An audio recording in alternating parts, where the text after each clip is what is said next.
Sa pagsisimula ng araw sa bahay ni Kuya, kinausap ni Kuya ang housemates para sa isang anunsyo. Good morning, housemates. Good morning po, Kuya. Ngayong araw na to, kayo ay sasabak sa isang interview. Interview? Oo, interview. Agad naghanda ang housemates para sa paglabas nila sa magandang buhay. Lahat ng dugo ko sa katawan ko na buhay, Kuya, kasi, oh my gosh, interview, Kuya. Hindi pa ako makapaniwala. Yung Yes, Kuya? Christian, Yes, Kuya? Edward, Yes, Kuya.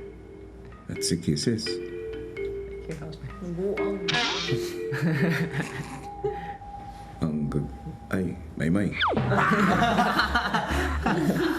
Nalain kay ka, Kuya Do. Saan ang lakad, Maymay? Hindi! Mag-interview man good no. Mas maganda yung makeup mo nung isang araw. Nalain kay ka, Kuya Do. Mas mapula yung chicks mo nun. Nalain kay ka. Yung zombie! Bakit ganyan Ngayon, ka? parang nawala yung pagkapula. Yung mata mo, parang mas bagay yung dati. Kuya, zombie yun, Kuya. Zombie. Nawala yung diamante sa mukha. Diamond. Kuya. Sige, sige. Sige pa. Okay, housemates. Maya-maya lamang, magsisimula na ang inyong interview. Do your best later. Yes, Apo. Kuya. Thank you po. Enjoy lang. Apo, Kuya.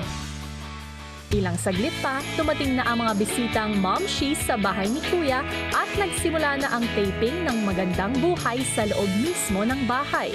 Bye-bye.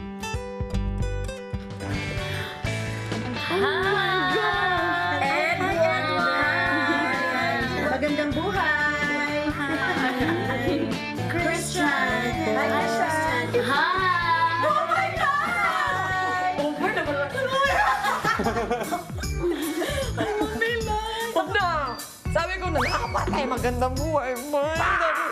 Excited na ako sobra kasi, di ba sa magandang buhay, nandun si Ma'am Julina, si Ma'am Carla, saka si Ma'am Melay. Si Ma'am Melay. Sobrang panahon ni Ma'am Melay nung sa PBB pa siya. Tapos parating na sinasabi, May, parang ikaw, ganun. Gusto ko siya. Sobrang sa'yo, ano pala, ginit ba? Sikat ako naman.